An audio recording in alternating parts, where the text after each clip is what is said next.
बिहार में इस साल विधानसभा चुनाव होने हैं, जिसे लेकर तमाम राजनीतिक दल जोर शोर से तैयारियों में जुटे हुए हैं, जबकि कांग्रेस और आरजेडी ने मिलकर बिहार का राजनीतिक माहौल गरमा रखा है। इसके लिए बाकायदा राहुल गांधी और तेजस्वी यादव मिलकर वोटर अधिकार यात्रा निकाल रहे हैं और वोटरों को अपनी तरफ आकर्षित करने की पूरी कोशिश करने में लगे हुए हैं। बिहार के सासाराम से शुरू हुई राहुल गांधी और तेजस्वी यादव की यह यात्रा अब सीमांचल में एंट्री भी कर चुकी है।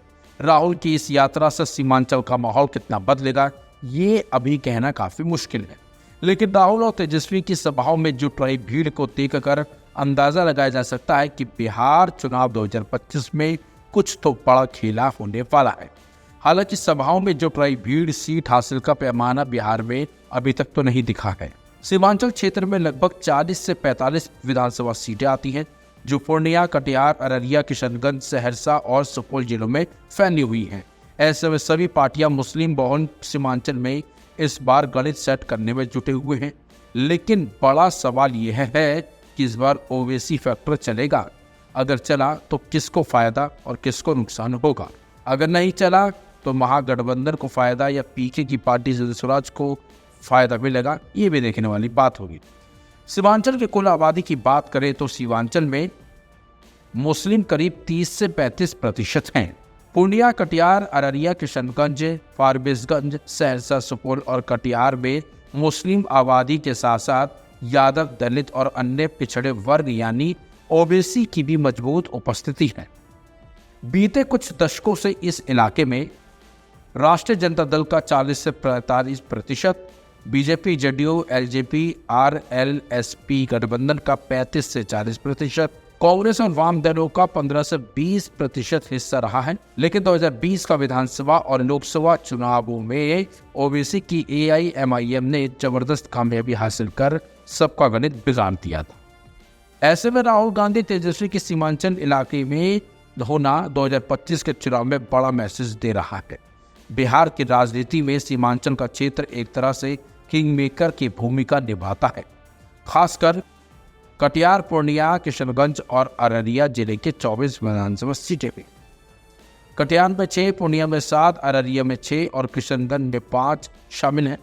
2020 के विधानसभा चुनाव में बीजेपी ने 8 सीटें, जेडीयू ने 4, एआईएमआईएम ने 5 और महागठबंधन की सभी पार्टियां मिलकर 7 सीटें दर्ज की थी। कांग्रेस को 5, आरजेडी को 1 और सीपीआईएमएल को भी 1 सीट मिली थी।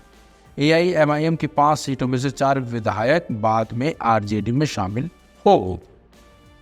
इसी की वजह से महागठबंधन की स्थिति को मजबूती मिल पाई। बिहार में आरजेडी का मुस्लिम वोट बैंक पर 80 से 90% तक दबदबा रहता है। मुकेश सहनी की वीआईपी पार्टी निषाद, बल्लाहा और अन्य पिछड़े वर्गों में प्रभावी है। कांग्रेस और वाम दल सीमांचल के किसान मजदूर वर्ग को जोड़ रहे हैं।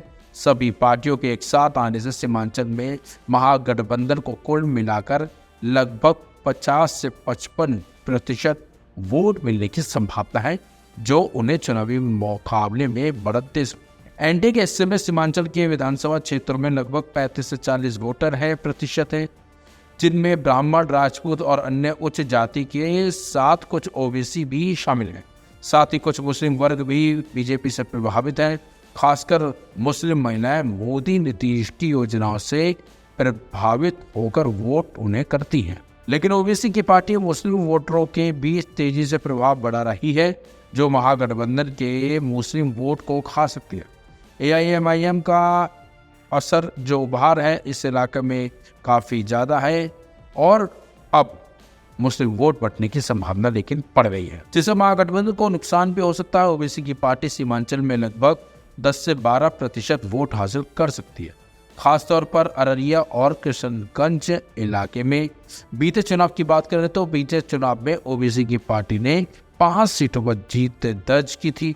ऐसे में अब देखना होगा सीमांचल का किंग कौन बनता है, क्योंकि जिस तरीके से ओबीसी का रिकॉर्ड रहा है वो काफ़ी हद तक अच्छा रहा है। ऐसे में अब ये कंपटीशन काफ़ी टफ सीमांचल का हो जाता है।